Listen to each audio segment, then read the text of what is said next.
Itong crispy pata naman na sobrang lutong nitong balat at napaka-juicy ng loob talaga. Request ito ng mga anak ko at dahil masunurin nga akong nanay ay nagluto naman ako nito. Pasintabi na lang po sa mga hindi kumakain ng baboy. Pero bago natin umpisahan ang ating pagluluto, nais ko muna kayong batiin ng isang magandang araw.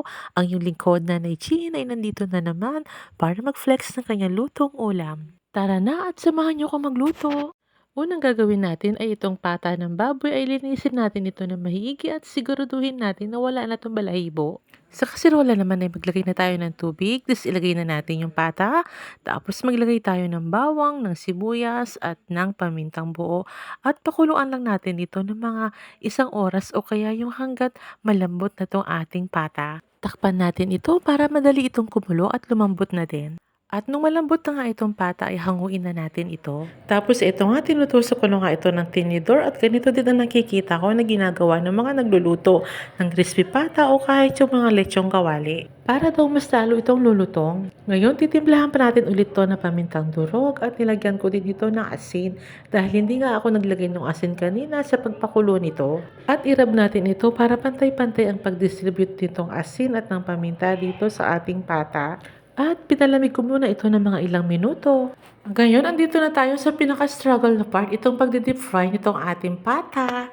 At syempre, hindi ako nag-deep fry dyan, si Dada, kasi takot nga naman ako sa tilamsik ng mantika. At ayan na nga, tinakpan na nga rin niya ito para hindi daw siya matalsikan. At ang sabi ko pa nga dyan, kulang ng mantika, dapat naka-deep fry yan, dapat 2 boteng mantika ang ilagay niya. Pero sabi niya, okay daw, maluluto din daw naman yan.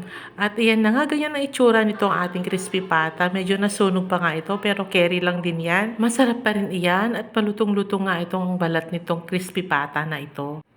Hanguhin na nga natin itong ating crispy pata. Palamigin muna natin ito at pagkaraan ng mga ilang minuto pagka lumamig na, i-double fry natin itong ating crispy pata para mas lalo itong lulutong. Yes, yun po ang technique kung paano maging balutong na malutong yung balat nitong ating crispy pata. I-double fry lang natin yan ng mga 10 minutes siguro. Ayan, at dapat mainit na mainit yung mantika at ayan pinapaluguan ko ito ng mantika, na mainit na mantika ito ang crispy pata para mas lalong lulutong ito. Ganyan, nakikita no yung technique na ginagawa ko, ganyan.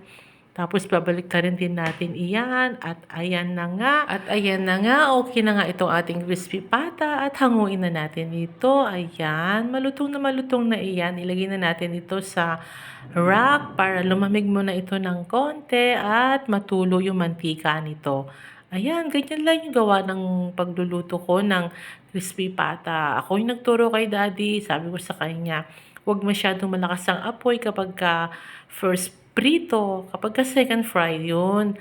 At gumawa na rin siya ng sausawan na toyo na may kalamansi at ayan, naririnig ko yung lutong ng aking crispy pata. Super yummy. Kain po tayo. Yun lang po. Salamat po sa panonood. Bye-bye.